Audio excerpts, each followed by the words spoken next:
Hello, I'm Rodney. Introduction to Mechanical Basics.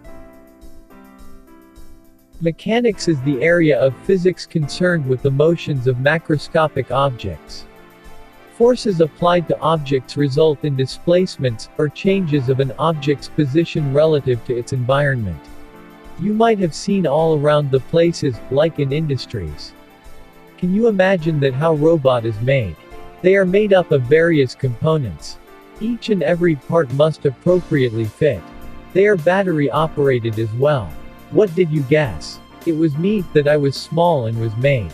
My parents named me as Rodney Copperbottom. 8 years later, Herb and I watched the TV show for the Bigwell Industries. And I invented Wonderbot that it can fly around. This story is the beginning part of the movie, and the rest of the characters is said before.